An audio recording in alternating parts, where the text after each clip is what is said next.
Ya, halo guys. Berjumpa lagi dengan saya Nanda Pradika. Oke lah guys ya, sesuai dengan judul ya guys ya. Mungkin bagi teman-teman ada yang memiliki VGA yang benar-benar powerful, tapi monitor teman-teman mungkin bisa dibilang masih low end gitu ya. Sehingga teman-teman ingin memaksimalkan monitor teman-teman yang jadul tersebut agar monitor teman-teman bisa menyesuaikan refresh rate-nya dengan VGA teman-teman.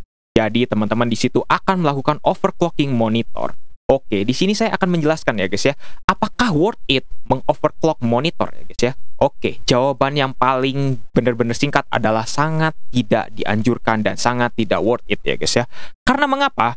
Karena ingat ya guys ya, bahwa chip dari monitor itu tidak sama seperti chip dari CPU maupun dari GPU ya guys ya, yang bisa di overclock, terus bisa tahan panas, bisa tahan arus yang berbeda, dan juga lain sebagainya ya guys ya, sehingga teman-teman jangan pernah untuk mengoverclock monitor. Oke, di sini mungkin teman-teman ada yang mencoba mengoverclock monitor dan akhirnya berhasil. Oke ya guys ya, mungkin saya akan menantang kepada teman-teman, apakah overclock monitor tersebut bisa bertahan setidaknya 6 bulan atau bahkan 3 bulan atau bahkan setahun?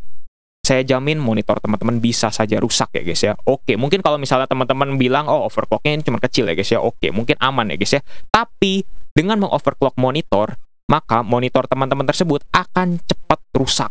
Karena mengapa? Karena sudah tadi yang saya jelaskan ya guys ya, bahwa ternyata monitor tidak memiliki chip yang sama seperti CPU maupun GPU ya guys ya. Oke, mungkin kalau misalnya teman-teman ada yang pernah mengoverclock monitor dan mengalami hal seperti ini, input not support ya guys ya, artinya monitor teman-teman tidak bisa di overclock ya guys ya. Atau dengan kata lain, monitor teman-teman memiliki proteksi yang sangat luar biasa ya guys ya, terhadap mungkin bisa dibilang adalah refresh rate yang berlebihan, atau mungkin terhadap resolusi yang berlebihan dan juga lain sebagainya ya guys ya. Karena mengapa? Karena refresh rate yang berlebihan atau lebih besar ya guys ya, semakin besar refresh rate, semakin besar juga resolusinya, maka arus listrik yang masuk ke dalam komputer juga semakin besar ya guys ya. Maksudnya ke dalam monitor itu juga semakin besar ya guys ya. Sehingga akhirnya mengapa beberapa monitor ada yang mengeluarkan input no support seperti ini ya guys ya, sebagai langkah preventif ya guys ya, agar monitor teman-teman tidak rusak ya guys ya. Oke, jadi teman-teman yang justru memiliki monitor yang modelnya seperti ini, itu bisa dibilang bersyukur sekali ya guys ya, karena memiliki proteksi tersebut ya guys ya. Oke, mungkin kalau bagi teman-teman yang sudah berhasil mengoverclock monitor, saya katakan tidak worth it sama sekali ya guys ya. Oke, GPU di luar sana ya guys ya, walaupun dikatakan tidak overclock, tapi sebenarnya memang bisa di overclock ya guys ya. Karena kenapa?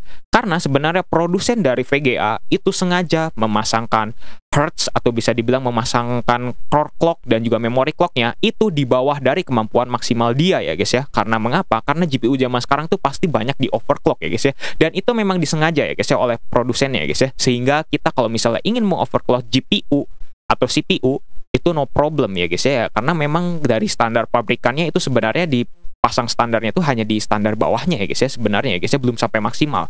Sehingga kalau kita ingin maksimal maka di overclock secara manual oleh kita ya guys ya. Nah, kalau monitor beda ya guys ya. Kalau monitor itu dipasang oleh pabriknya memang udah segitu ya guys ya, dan tidak bisa lagi ditambah ya guys ya. Kalau misalnya teman-teman memaksa untuk nambah, artinya arus listrik masuk berlebihan ke dalam komputer teman-teman ya guys ya, yang ke dalam monitor teman-teman ya guys ya, maksudnya ya guys ya, sehingga akhirnya monitor teman-teman menjadi cepat rusak ya guys ya. Itulah ya guys ya yang harus diperhatikan lah ya guys ya. Makanya kenapa saya tidak menyarankan untuk mengoverclock monitor, walaupun caranya mungkin ada di luar sana ya guys ya.